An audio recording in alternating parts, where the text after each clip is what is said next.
What's going on, guys? Bluesman here with a video for you guys, and I decided to do a Yu-Gi-Oh deck profile because I haven't done any Yu-Gi-Oh videos on my channel, and it's July 2017, so I decided to do a deck profile. And you might not know this, but I run Noble Knights competitively. They're pretty fun and fun to use, and they don't get enough support, but there's not enough love for them. But I'm pretty sure there's more support cards coming out this year for Noble Knights. I'm not sure, like, I heard about it. But so I'm basically just gonna run through this deck with you guys. I'm not gonna go over the combos because this is for those people who already run Noble Knights and just want to look at my deck profile or like some of my personal preferences. And yeah, so let's get started. Alright, so first off, we're gonna run one vanilla artorrigus. This is good for Lady of the Lake and also for Gawain, for combos for the synchro or any other as a Noble Knight Xyz card, so pretty good card.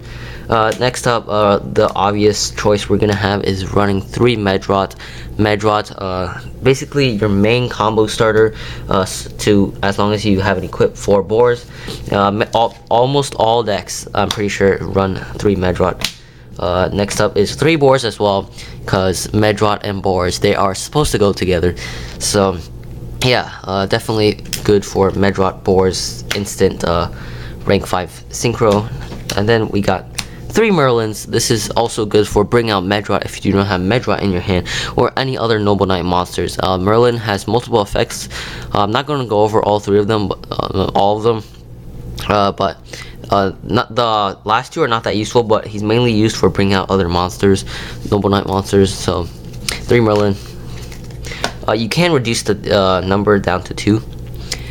Next up is 2 Gwenfar. Some people run 3. I like to run 2 just because of how many monsters that this deck has, and I just want to cut it down. These 2 are really good for your to equip. They can negate destruction by card effects and battle, and it gives it attack, so really good. And then we're gonna run 3 Gawain just because we have our Medrot and boars. If they do not have they do not have an equip, they're just normal monsters, so you can just go ahead and special summon Gawain for other monsters. So yeah, that's basically his only effect, which can combo to Xyz monsters. And then we're on 2 Noble Knight Brothers. They're also good for bringing out other Noble Knights or shuffling them back into the deck, and then you can draw 1 card. So yeah, pretty effective. 1 Lady of the Lake because mainly because no one runs 2 of the synchro Noble Knight monster, Dark Launslane, I forgot.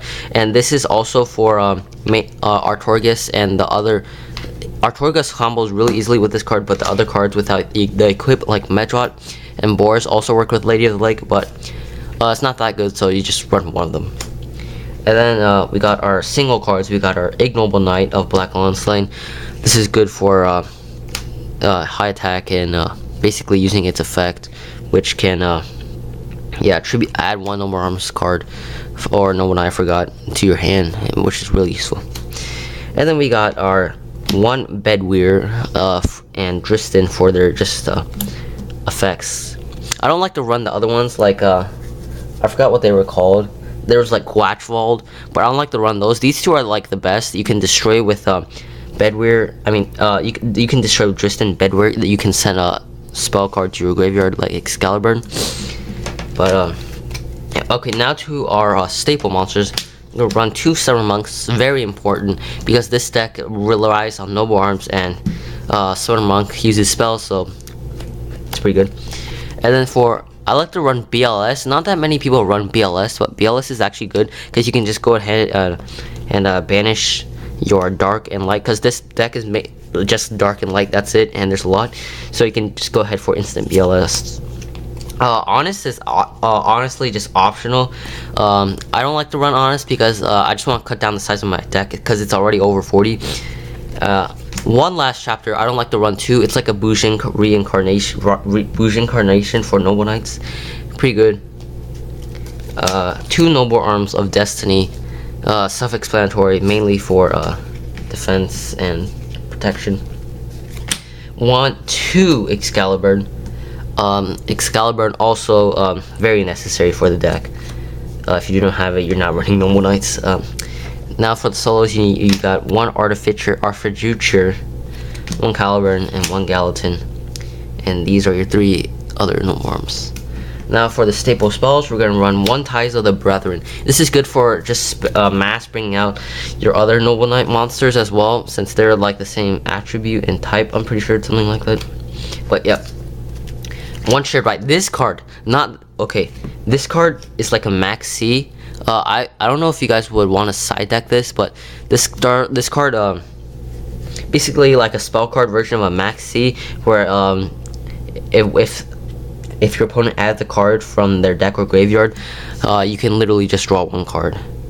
But instead of a special summoning, it's just adding to your hand. So I like to run it. You guys don't need to run it. 1 reinforcement, it's very key. It's already limited to 1. 2 MST, or you can run 2 Twin Twisters. Can't afford Twin Twisters. $8, too much for me. I'm gonna go ahead and run 2 Forbidden Lance to negate destruction or to your opponent's monster. 1 Dark Hole, 1 Foolish Burial.